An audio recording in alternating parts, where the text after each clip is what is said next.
This video shows how Bio-Nic Snipe compares to a typical stain removing pen. We have 2 pieces of white fabric freshly stained with organic cherry juice.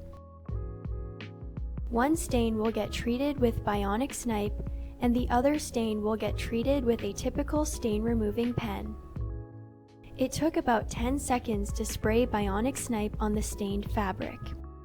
To use Bio-Nic Snipe, just shake, spray, let dry, and reapply as needed. It took about 2 minutes to disperse the stain removing liquid from the pen onto the stained fabric.